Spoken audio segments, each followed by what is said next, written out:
Bem, pessoal, vamos estar vendo agora a dissolução de sociedade. Esse tema ele é bem interessante porque todo o tempo que nós trabalhamos com a empresa e a atual abordagem que o direito empresarial faz da empresa, a gente trabalha com a ideia da preservação, né? O direito empresarial trabalha com a ideia da preservação da empresa e aí a gente até imagina assim, né? Então, se trabalha com a ideia da preservação, por que regula a dissolução? Justamente para preservação. Ou seja, quando nós regulamos no texto legal a dissolução de sociedade, nós estamos meio que delimitando quais são aquelas situações em que pode haver uma dissolução a partir da decisão de alguns dos sócios. Lógico que toda a sociedade pode, a qualquer tempo, se reunir e definir pela dissolução total, não querer mais ficar no mercado por diversos motivos. Também é possível que a qualquer momento, quem não queira mais ficar, saia, deixe a sociedade. Essas situações não são as que mais preocupam o direito empresarial, porque, havendo consenso, não tem o que o direito fazer para forçar as pessoas a continuarem exercendo atividade empresarial. Agora, quando um sócio quer deixar a sociedade e encontra resistência, ele tendo um motivo para deixar, facilita mais a vida dele. Então vem o direito e fala quais são os motivos que dariam ao sócio essa quase que possibilidade de imposição da sua saída. Apesar de que o STJ tem entendido que a saída imotivada de uma sociedade, mesmo sendo ela de pessoas, é um direito potestativo de cada sócio, justamente em razão do princípio da liberdade de associação. Então nós temos no direito empresarial essa preocupação com aquelas situações em que a saída é com conflito, uma vez que essa saída com conflito pode levar ao fim da sociedade. Como eu disse, se todos os sócios decidem fazer uma dissolução total, não tem o que o direito fazer. Agora, se é apenas um sócio, alguns sócios que não querem mais ficar ou não querem que todos fiquem na sociedade, aí vem o direito empresarial e cria suas possibilidades de exclusão. E ao elencar essas possibilidades de exclusão, meio que dá uma orientação para aqueles que estão brigando, para os sócios que estão brigando, se será possível permanecer na sociedade ou se vai ter que sair. Ou se será possível o sócio tirar o outro da sociedade, ou ele que está querendo tirar o outro é que vai ter que sair. Então as previsões de dissolução de sociedade visam, no final das contas, não ter dissolução. A finalidade é não precisar da dissolução. É a sociedade continuar aí ganhando dinheiro junto, né, os sócios, com a atuação da empresa ali, dando esse lucro para todos eles. Mas, repito, nem sempre é possível manter junto as pessoas. E aí vem a lei e cria suas hipóteses de solução. E nós temos tido alterações sobre esse ponto quase que todo ano na nossa legislação, né? Quando não tem alteração na legislação, tem alteração na jurisprudência, justamente porque o direito tenta, vamos dizer assim, ao criar uma maneira nova de abordar um direito, abordar uma situação fática, né, e regular aquela situação fática, o direito demora um tempo baixando a poeira da nova realidade. E a nova realidade que nós estamos vivendo desde 88, a Constituição apregoando um sistema liberal, onde o Estado não entra na economia. E essa situação vai gerando adequações. Dentre elas, a ideia de que se o Estado não vai entrar na economia para atuar diretamente com suas empresas estatais, quem vai cuidar disso é a iniciativa privada. Só que o que a iniciativa privada está fazendo é produzindo, fazendo circular bem serviço para manter a comunidade, manter a coletividade como um todo. Como é a iniciativa privada que está fazendo, não há como ter um controle absoluto e que está se produzindo o que é necessário, em quantidade adequada. Tá? E o serviço também, então, em quantidade adequada, tá? Não há como ter esse controle absoluto. Então, o Estado passa a ter um olhar um pouco mais cuidadoso com relação à atividade empresarial, porque já que ele não vai exercer diretamente, mas tem que regular e tem que garantir bens e serviços para toda a coletividade, ele vai se aproximar mais e verificar qual a maneira mais adequada de manter o mercado aquecido, produzindo, fazendo circular bens e serviços em quantidade proporcional às necessidades, não só nacionais, mas de exportação. E, por conta disso, então, as normas de direito privado empresarial tratam da dissolução de sociedade sempre com esse viés da preservação da empresa. Mas vou repetir, nós temos no direito empresarial a aplicação do princípio da livre iniciativa e também da livre associação. Ninguém pode obrigar ninguém a continuar em sociedade. Então, quando é que vai acontecer esse fim da sociedade? Quando os sócios extrajudicialmente assim definirem, ou quando ocorreu uma das hipóteses que autoriza essa, vamos dizer assim, dissolução ou resolução extrajudicial da sociedade, seja de forma parcial, seja de forma total. Porque nós temos que verificar essas duas situações. As exclusões poderão se dar judicial ou extrajudicialmente. O ideal é que se dê extrajudicialmente, porque isso desgasta menos a empresa. Mas ela pode acontecer também judicialmente. E ela pode acontecer de forma total ou de forma parcial. Na forma total, a sociedade deixa de existir e nós fazemos uma liquidação logo em seguida. Vamos explicar como é que é a liquidação. E na dissolução parcial, a sociedade continua existindo com os sócios remanescentes que vão remunerar o sócio que está deixando a sociedade. Tá bom? Vamos aqui para a nossa regulamentação e verificar esses detalhes na lei, sempre com essa ideia do viés da preservação da empresa. Então, há na lei, vamos lá, começando pela exclusão extrajudicial. E aqui nós temos a situação da exclusão extrajudicial, né, dissolução parcial. A expressão dissolução parcial, dissolução total, são expressões muito mais próximas do direito processual, né? No direito civil, direito empresarial, direito privado, material, a gente fala resolução da sociedade, que pode ser em relação a apenas um dos seus sócios ou pode ser de todos, no caso da total, né? Então há na lei 4 possibilidades de exclusão extrajudicial de sócio de uma sociedade empresarial. Então nós temos essas 4 possibilidades. Essas hipóteses vão causar, na maioria, a nominada, aliás, dissolução parcial, que é a expressão utilizada pelo processo civil. Tá? Essa expressão foi adotada pela doutrina e pela jurisprudência e o Código de Processo Civil utiliza essa expressão. Quando a legislação previa apenas dissolução total, esse termo foi cunhado, né, vamos dizer assim, pela jurisprudência, pela doutrina. E um detalhe, quando a gente pega a sequência dos CPCs, a gente verifica o seguinte, ó, os últimos códigos de processo civil, tratando da matéria de dissolução. Aqui mostra, bem interessante, como é que nós mudamos o enfoque para agora preservar a empresa, né? No CPC de 1939, a gente tinha um procedimento especial para dissolução total. Aí, a dissolução parcial, procedimento ordinário para dissolução parcial, porque não existia, deixa eu apagar aqui, não existia naquela época, na legislação, a ideia da dissolução parcial. Se os sócios brigam, tem que pôr ponto final a tudo. Mas a doutrina e a jurisprudência desenvolveram e usavam esse procedimento ordinário. No CPC de 1973, nós tivemos o legislador mandando aplicar o que estava no CPC 39, idem 1939. Isso quer dizer que no CPC de 2015, quando nós fizemos o CPC de 2015, nós tínhamos já de legislação processual civil quase 80 anos regulando apenas a dissolução total na sociedade, como se a dissolução total fosse a prioridade. A dissolução total põe fim, né? E não é essa a prioridade que nós temos hoje, a prioridade é manter. A dissolução parcial, que foi construção jurisprudencial e doutrinária, seguia um rito ordinário. O que acontece agora em 2015? Nós temos um procedimento especial de dissolução parcial. E a dissolução total é que não está mais regulada no Código de Processo Civil. A gente vai usar o procedimento ordinário, que seria o atualmente chamado procedimento comum, para a dissolução total. Isso mostra claramente que a legislação processual civil acompanhou a ideia da preservação da empresa. Dissolução total é excepcional, tanto que o Código não regula. Se for realizada a dissolução total, vai usar o rito comum, o antigo rito ordinário. Agora, se quiser dissolução parcial, temos um procedimento especial a partir do artigo 599 do CPC. Tá? Então, hoje, nós temos dissolução parcial e dissolução total no CPC, na verdade, dissolução parcial regulada e dissolução total no procedimento comum.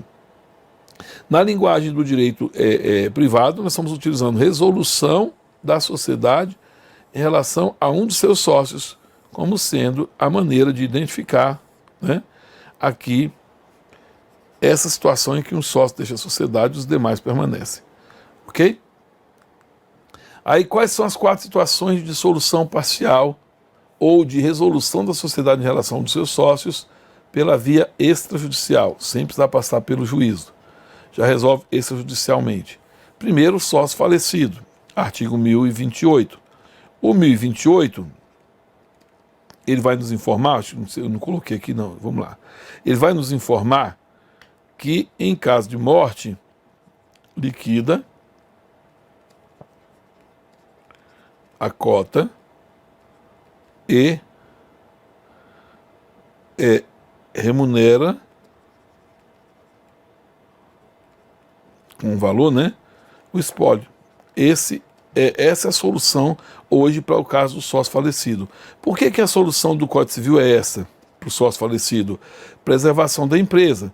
Não se impõe, não se empurra os herdeiros no quadro social contra a vontade dos sócios, de maneira que a morte não vai dar direito subjetivo aos herdeiros de entrarem no quadro social. Só que a lei, lógico, tem o salvo, né?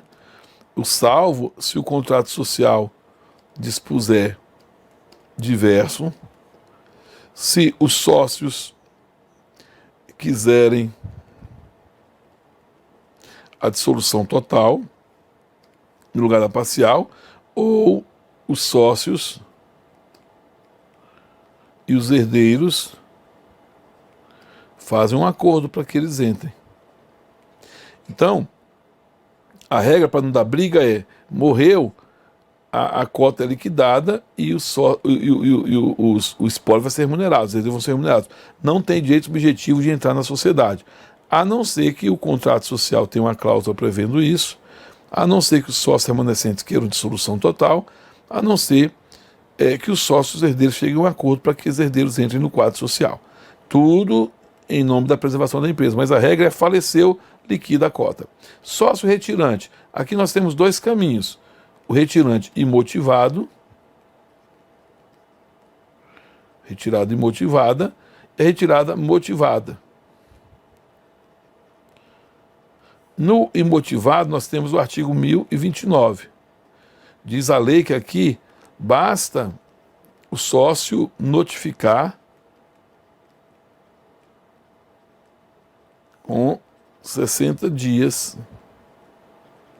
de antecedência. Notificou, 60 dias depois ele está fora. Só notifica que está deixando a sociedade, não precisa fazer mais nada. Aí, 60 dias depois ele está fora, a alteração contratual vai só formalizar a saída dele. Mas ele sai, de fato, com 60 dias. Ou no 61º dia após a notificação, ele está fora da sociedade. Simplesmente porque quis sair, 1029. Tá? Um detalhe, o STJ decidiu recentemente que quando a sociedade limitada usa o regime supletivo da lei das SAs, onde não há saída imotivada, ainda assim o sócio da limitada terá direito de aplicar o 1029 com a saída imotivada, notificando a sociedade com 60 dias de antecedência. Na saída motivada, acho que é o artigo 1077, nós temos o sócio dissidente. É o sócio que discorda da deliberação da maioria e, por conta disso, ele ganha o direito subjetivo de deixar a sociedade. Ele tem 30 dias para notificar. Então, olha só, um sócio foi para a reunião ou assembleia, perdeu, ele é sócio dissidente da deliberação da maioria. Tem 30 dias para notificar. Se ele quiser deixar a sociedade, por esse motivo, isso é considerado saída motivada, retirada motivada, esse direito é chamado direito de recesso ou de retirada. Então ele notificou, ele está fora. Tá bom? Aí, 30 dias depois da notificação, ele já não está mais na sociedade, exclusão extrajudicial. Ele impõe a saída dele. Sócio remisso é o sócio que está em mora junto à sociedade. O artigo 1004 regula a situação desse camarada aqui. E como é que o 1004 trata esse sujeito? Diz o seguinte, ó: o sócio remisso, que é o sócio que está em mora junto à sociedade, ele primeiro poderá ser executado para pagar o dano decorrente da mora.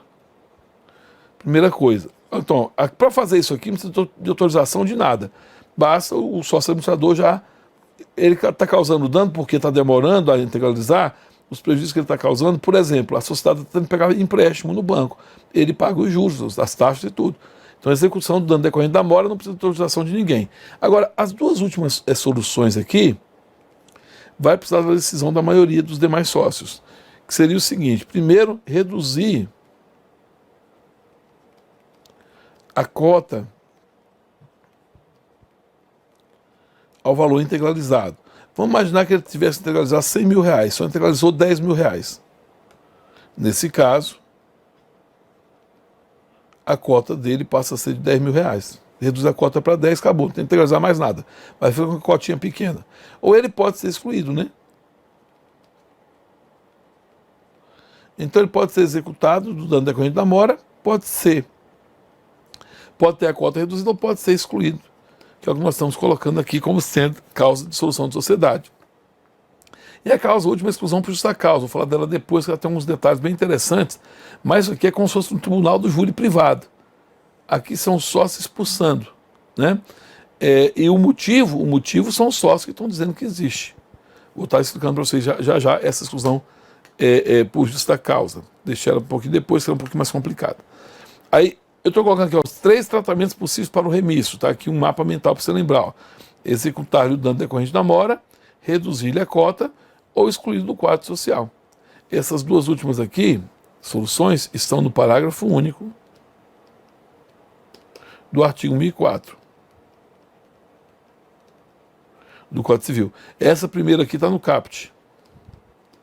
É como se o legislador fizesse o seguinte: mexe com ele não, deixa ele aí, só cobra dele o dano que ele está causando, mas não tira ele da sociedade não.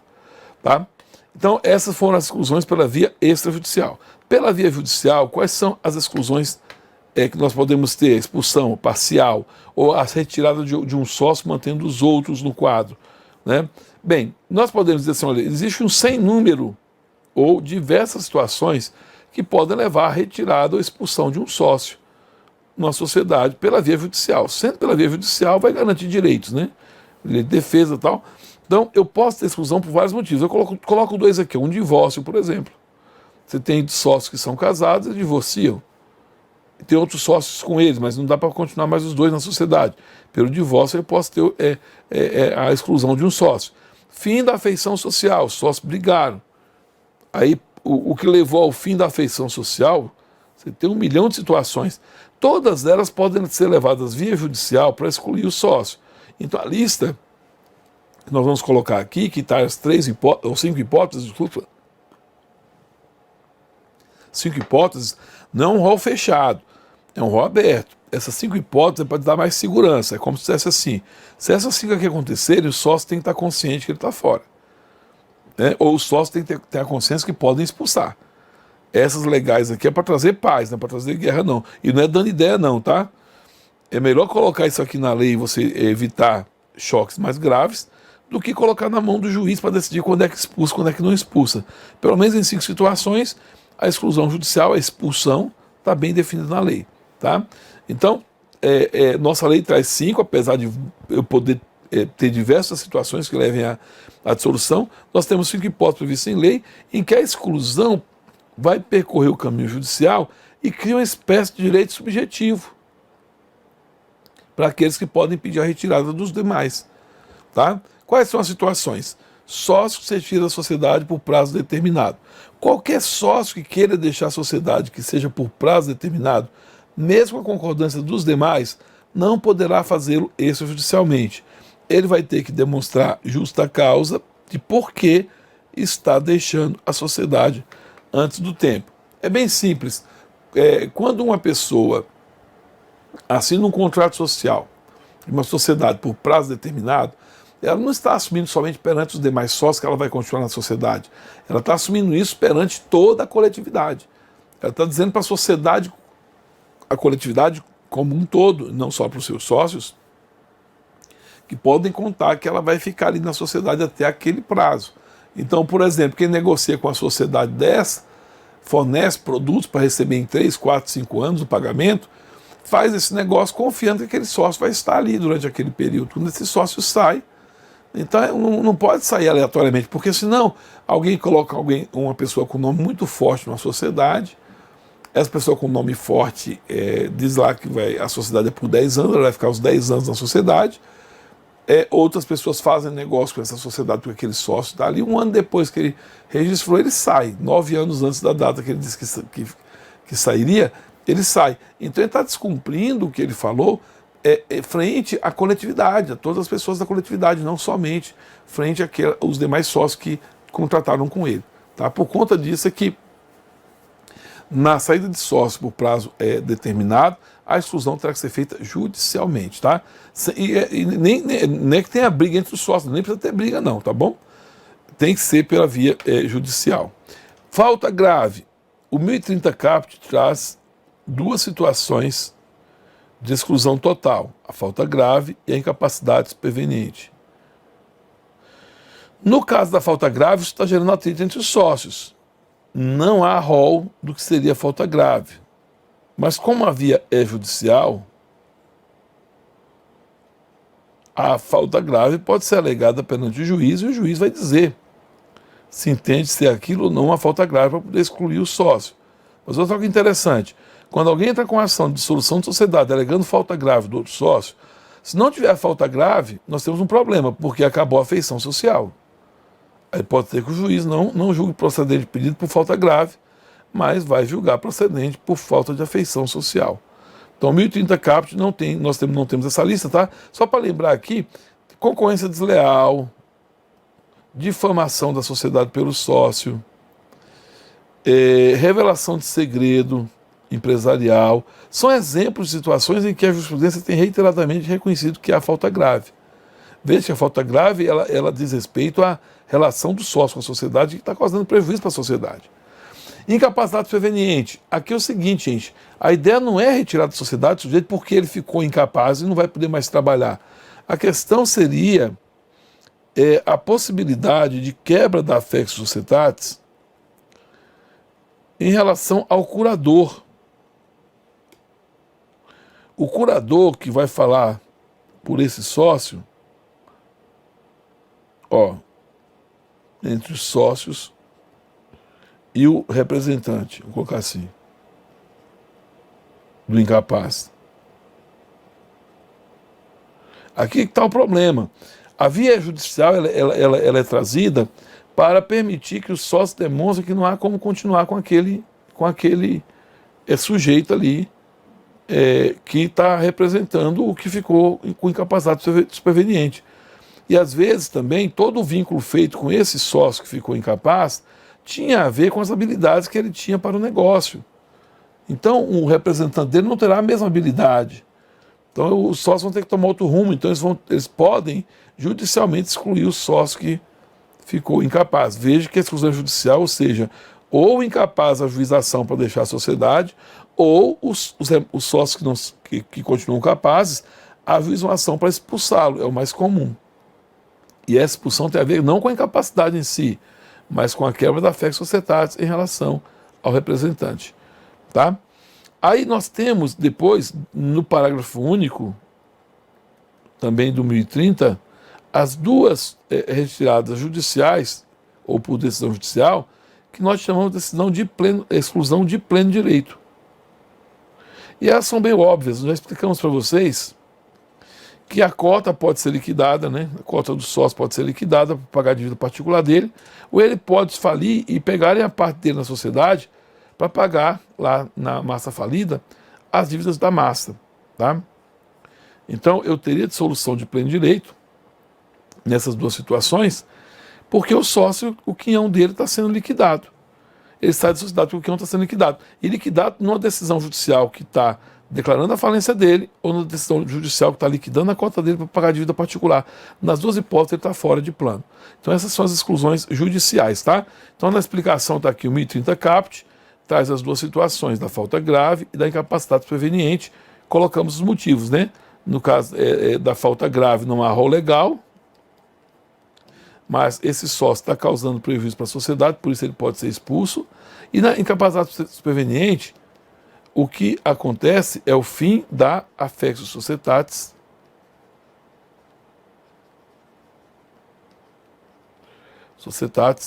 em relação ao representante do incapaz. Ok? Na falência do sócio, o quinhão dele é liquidado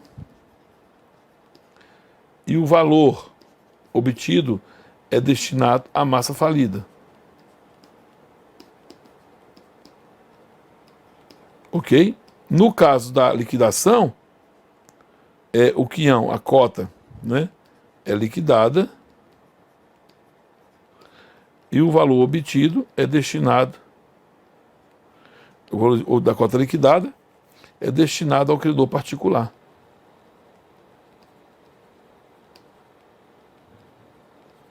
O credor particular, ok?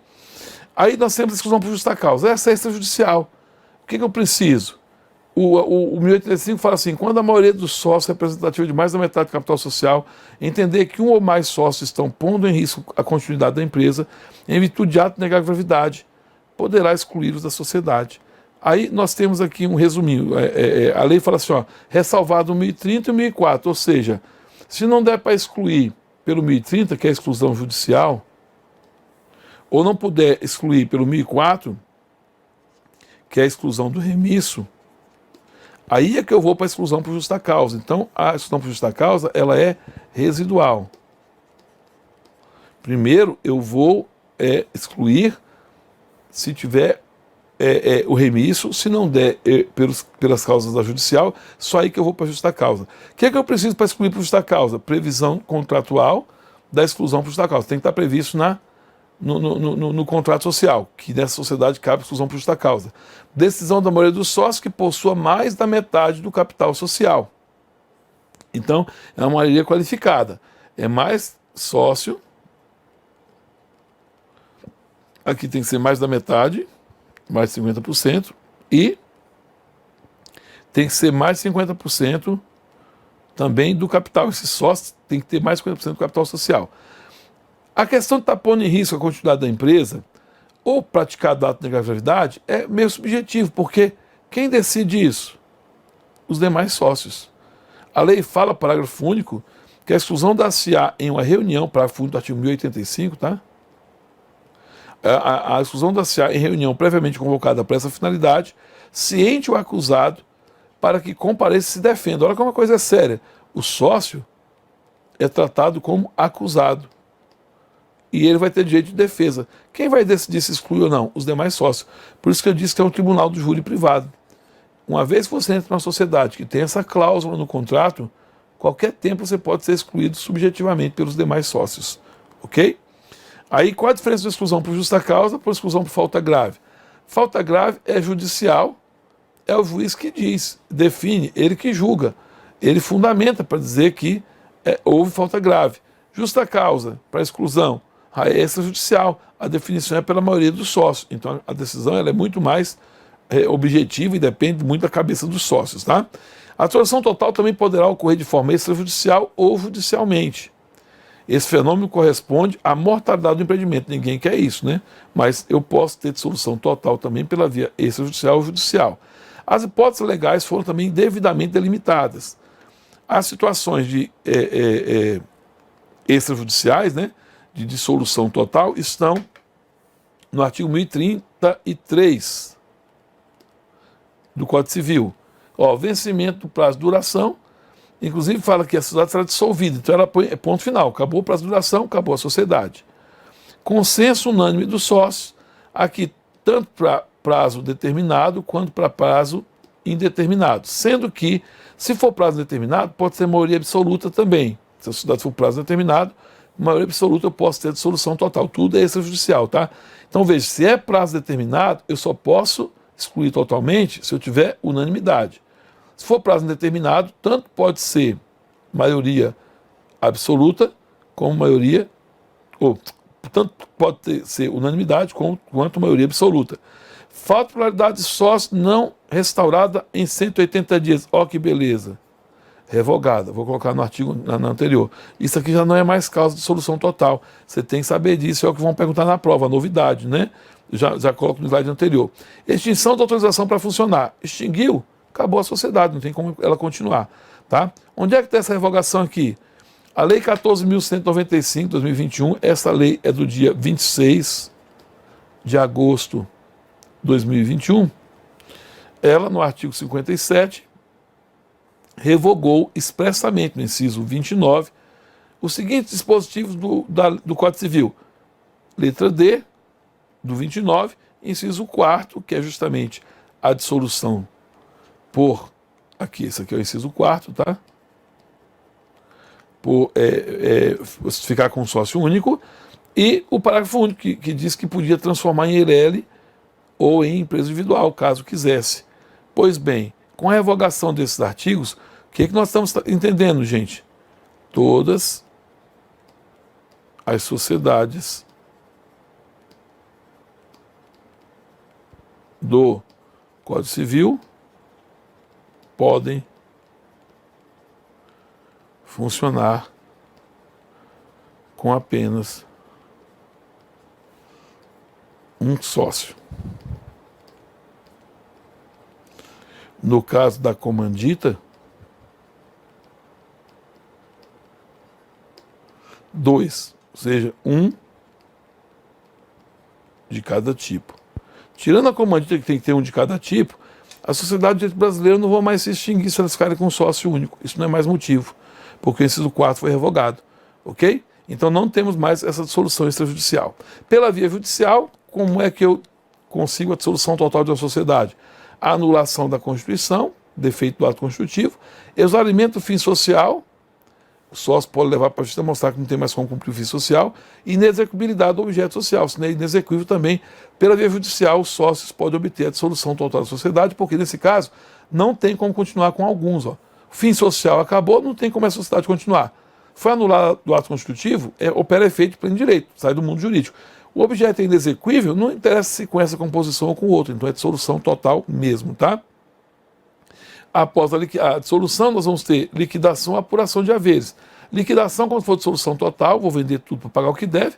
Apuração de haveres, quando for liquidação parcial. Então, ó, dissolução total, eu faço a liquidação, que é vender todo o ativo, pagar todas as dívidas, encontrar o saldo líquido e entregar para cada sócio a participação nesse saldo líquido. Na dissolução parcial, eu faço balanço de determinação, que seria uma apuração de quais são os bens, o valor, quais são as dívidas, o valor, aí eu acho o valor de cada cota. A essa cota, eu acrescento o goodwill, que seria uma espécie de indenização pela perda do lugar no mercado. Alguém fala que seria pelos lucros cessantes, seria uma espécie de responsabilidade por perda de uma chance, né? Mas pela perda do lugar no mercado. Esse é o motivo do goodwill. Então aqui eu calculo quanto eu vou pagar para o sócio que está deixando a sociedade. Aí vai além de uma liquidação somente, porque a sociedade vai continuar gerando lucro para aqueles que vão continuar nela, tá? Para terminar, o CPC atualmente, no artigo 602, diz que no caso do sócio querer deixar a sociedade, ela poderá, em pedido contraposto, na defesa que fizer, buscar indenização contra esse sócio, sem precisar fazer reconvenção ou uma ação própria. Então, um sócio usa qualquer dos motivos aqui para deixar a sociedade na dissolução parcial. A sociedade, na sua defesa, pode, em pedido contraposto, já buscar indenização que ela vai compensar com o valor dos haveres que vai pagar para ele. E o artigo 605 acabou com a polêmica. De que dia eu faço o balanço de determinação? O 605 diz quando é que a sociedade se resolve, qual é a data. Aí, por exemplo, no caso do falecimento do sócio, o dia do óbito. Retirado imotivado, o 60º dia. Para que, gente, saber isso aqui? Seria a data do balanço. Dependendo da data do balanço, a diferença de valor pode ser muito elevada, tá bom? Dissolução de sociedade, total, parcial, liquidação, espero ter compreendido, inclusive com a novidade que nós temos agora de não termos mais a dissolução parcial pela unipessoalidade da sociedade. Valeu!